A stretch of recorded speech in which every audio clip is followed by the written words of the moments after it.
السلام علیکم۔ آپ سب کو میں خوش آمدید کرتی ہوں اپنے یوٹیوب چینل پہ۔ اگر آپ میرے چینل پہ نیو ہیں تو میرے چینل کو سبسکرائب کر دیں اور بیل نوٹیفیکیشن کو آن کر دیں تاکہ آپ کو ملتی رہیں تمام ویڈیو اپڈیٹس۔ تو آئیے شروع کرتے ہیں کہانی کا بقیہ حصہ۔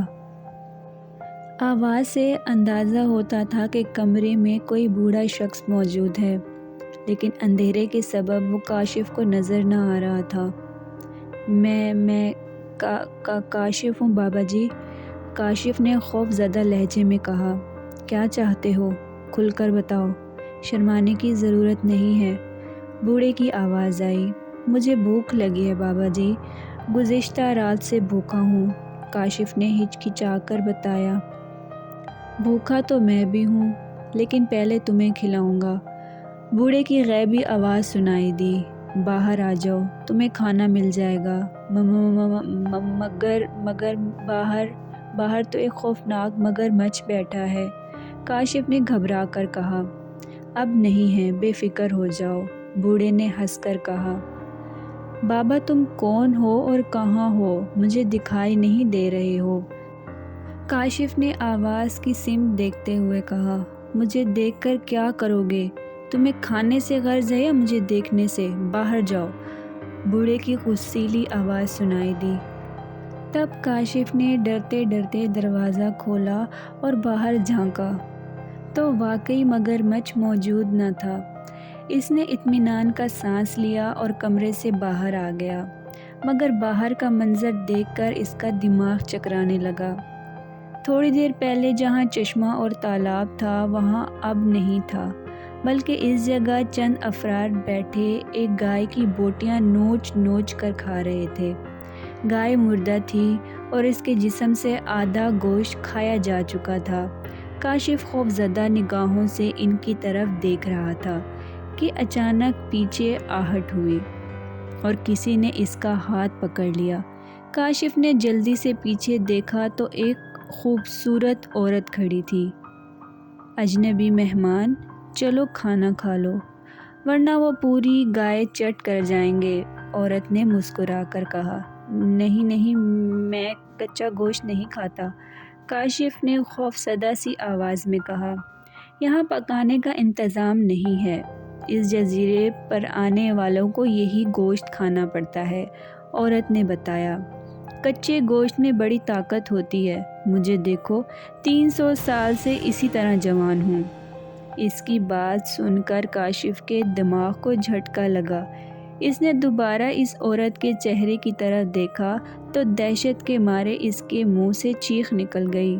اب وہاں خوبصورت عورت کے بجائے سیاہ رنگ کی ایک ضعیف اور خوفناک بڑھیا کھڑی تھی۔ اس بڑھیا کے چہرے پر موٹے موٹے چھالے یا آبلے تھے اور 2 آنکھوں کی بجائے صرف ایک آنکھ تھی۔ دوسری آنکھ کی جگہ ایک سوراخ تھا۔ اس کے لمبے سفید بال اور سفید بویں تھیں، یقیناً وہ کوئی چڑیل تھی۔ قریب تھا کہ کاشف خوف سے خش کھا کر گر جاتا۔ اچانک آدمیوں کا شور بلند ہونے لگا۔ کاشف نے گائے کھانے والوں کی طرف دیکھا تو وہ کاشف کی طرف دیکھ کر شور مچا رہے تھے اور ایک ایک چیخ کر یہی کہہ رہا تھا، وہ اجنبی میری غذا ہے، خبردار، اس پر میرا حق ہے۔ چڑیل نے غراتے ہوئے ان سے کہا، دفع ہو جاؤ۔ چڑیل کی ڈانٹ سن کر وہ سارے افراد ایک دم غائب ہو گئے۔ اسی لمحے کاشف نے جھٹکا دے کر چڑیل کے ہاتھ سے اپنا ہاتھ چھڑایا اور ایک طرف دوڑنے لگا۔ اس نے احتیاطاً جیب سے پستول اور چاقو بھی نکال لیا۔ وہ مکانوں کے گرد گھوم کر ان کے عقب میں پہنچا اور جنگل کی طرف بڑھا، مگر پھر سامنے دیکھ کر ایک دم رک گیا۔ چڑیل اس کے راستے میں کھڑی تھی۔ کاشف نے جلدی سے پستول کا رخ اس کی طرف کر دیا۔ تم میری غذا ہو نوجوان، میں تمہیں یہاں سے جانے نہیں دوں گی، چڑیل نے غضبناک لہجے میں کہا۔ کاشف نے جواب دینے کے بجائے اس پر فائر کر دیا۔ گولی چڑیل کے سینے پر لگی، مگر چڑیل پر کوئی اثر نہ ہوا۔ وہ یوں ہی کھڑی رہی، کاشف نے دوسرا فائر اس کے سر کا نشانہ لے کر کیا۔ گولی چڑیل کی پیشانی پر لگی اور وہ ہنسنے لگی۔ تم مجھے نہیں مار سکتے نوجواں، چڑیل نے ہنستے ہوئے کہا۔ کاشف اور بھی خوف زدہ ہو گیا۔ چڑیل پر گولی اثر نہیں کر رہی تھی۔ یقیناً وہ کوئی بدروح تھی اور جزیرے پر واقع مکانات میں بھی بدروحیں اور آدم خور بلائیں رہتی تھیں۔ شاید یہی وجہ تھی کہ جزیرے کے پھل بھی خون سے بھرے ہوئے تھے۔ کاشف کے لیے چڑیل سے بچنے کا کوئی راستہ نہ رہا تھا۔ چڑیل اپنے لمبے لمبے دانت کچکچاتی ہوئی اس کی طرف بڑھی تو کاشف نے گھبرا کر اس پر ایک اور فائر کر دیا۔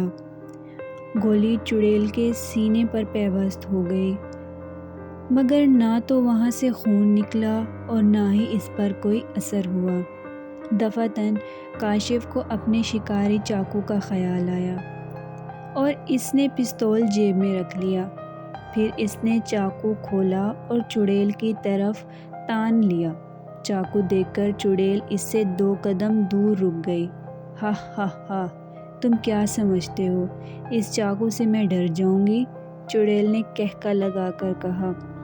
یہ سن کر کاشف کو اس پر بے حد غصہ آیا اور وہ تیزی سے چڑیل کی طرف بڑھا۔ چڑیل گھبرائی اور پلٹ کر ایک دم غائب ہو گئی۔ تب کاشف جنگل کی طرف بھاگا۔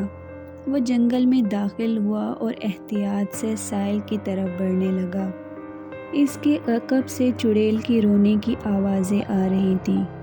کاشف، تمہارے پاس تیز دھار آہنی چاقو نہ ہوتا، پھر میں دیکھتی کہ تم کس طرح بچ کر جاتے ہو۔ چڑیل کی آواز سنائی دی۔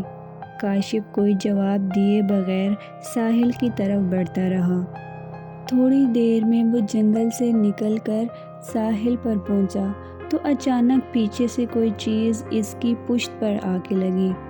کاشف نے کراہتے ہوئے پلٹ کر دیکھا تو وہ ایک انسانی کھوپڑی تھی۔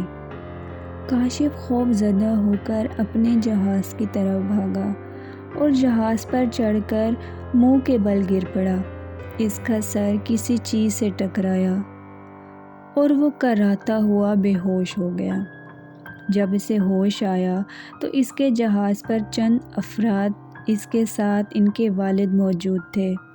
قریب ہی ایک لانچ کھڑی تھی۔